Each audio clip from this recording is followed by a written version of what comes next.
Welcome to Hema Vijay vlog. இது வந்து ஒரு ஷாப்பிங் விளாக் தான். திருவொற்றியூரில் நியூவாக ஓப்பன் பண்ணி டிமார்ட்டுக்கு தான் நம்ம போகிறோம். ஏன் போகிறோம்னு பார்த்தீங்கன்னா, புதுசாக ஓப்பன் பண்ணியிருக்காங்க சொல்லியிருக்காங்களே, அது எப்படி தெரிஞ்சுக்க வேணாமா? எனக்கு தெரிஞ்சுக்கணும்னு ஆசையாக இருந்தது, அதனால் நான் கிளம்பிட்டேன். அதுக்கப்புறம் வந்து வீடியோக்குள்ளே போகிறதுக்கு முன்னாடி லைக் பண்ணுங்கள், சப்ஸ்கிரைப் பண்ணுங்கள், பெல் ஐக்கான் கிளிக் பண்ணுங்கள். அப்போ தான் இந்த மாதிரி நிறைய வீடியோ நான் உங்களுக்கு போடுவேன், ஓகேவா? அதுக்கப்புறம் வந்து இங்கே வந்து நிறைய டிஃப்ரெண்ட் ஐட்டம் வச்சுருக்கு. எவ்வளோ வாங்க முடியுமோ வாங்கி போட்டுடுங்க, அவ்வளோதான். ஃபைனலாக தான் தெரியும் பில்லு எவ்வளோ வந்துருக்குன்னு. நான் சும்மா எல்லோரும் சொன்னாங்க நல்லா இருக்குன்னு தான் வேடிக்கை பார்க்க போனதுக்கப்புறம் தான் தெரிஞ்சுது பில்லு வரும்போது.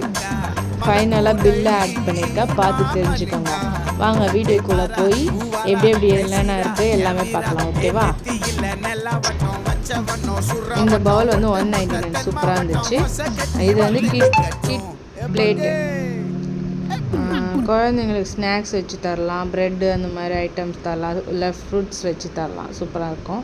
நிறைய பவுல்லாம் நிறைய இருந்துச்சு. குழந்தைங்க டிஃபன் பாக்ஸு, அப்புறம் வந்து ஃபேஸ் வாஷ் வந்து நிறைய பிராண்டுங்க இருந்துச்சு. பாண்ட்ஸு, அதுக்கப்புறம் வந்து எமாலியா, இந்த மாதிரி நிறைய பிராண்டு இருந்துச்சு. பை ஒன் கெட் ஒன் ஆஃபரும் போட்டிருந்தாங்க. வெளியே கிடைக்காத பிராண்டு கூட இங்கே போய் வாங்கினா கிடைக்கும். அதுக்கப்புறம் சின்ன வயசில் ஊக்கு மாத்திரை பென்சில்னு சொல்லுவாங்க, அந்த பென்சில், அப்புறம் லப்பருங்க, கலர் பென்சில், க்ரையான்ஸ், இந்த மாதிரி ஐட்டம்லாம் நிறைய இருந்தது. பாக்ஸுங்க வந்து டிஃப்ரெண்ட் இருந்தது. ஆனால் நாங்கள் போகிற நேரம் வந்து கொஞ்சம் கலெக்ஷன் கம்மியாக தான் இருந்துச்சு, ஓப்பனாக சொல்லணுன்னா. அதுக்கப்புறம் இப்போ வந்திருக்குமா என்னன்னு தெரில, நான் மறுபடியும் போனால் தான் தெரியும்.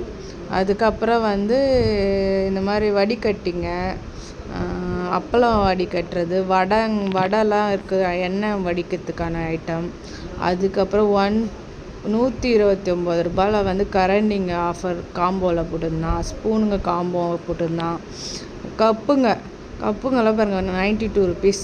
நிறைய இன்னும் டிஃப்ரெண்ட் கப்ஸெல்லாம் இருந்தது. கப்ஸ் வாங்க ஆசையாக தான் இருந்தது, ஆனால் வீட்டில் இருக்கிற கப்பு என்ன பண்ணுறது அப்படின்னு என் வீட்டுக்காரர் கேட்டார். எனக்கு ஒன்றும் சொல்கிறதுக்கு இல்லைன்ட்டு நான் வாங்காமல் ஓடி வந்துட்டேன். அதுக்கப்புறம் குழந்தைங்க கிளாத்து சூப்பராக இருந்துச்சு, அழகாக. இதெல்லாம் ஃபைனலாக பில்லை பார்க்க போகிறீங்க, பார்த்துக்கோங்க. ஷாப்பிங் முடிஞ்சது, வாங்க போகலாம். இப்போ வந்து நான் உங்களுக்கு கொஞ்சமாக தான் காட்டியிருக்கேன். நீங்கள் நேரில் போய் பாருங்கள், இன்னும் நிறைய வச்சுருக்காங்க உள்ள. இங்கே வந்து பார்க்கிங்லாம் இருக்குது, ஸோ தைரியமாக போகலாம். பேக் வைக்கிற இடமும் இருக்குது. பாய், அடுத்த வீடியோவில் பார்ப்போம்.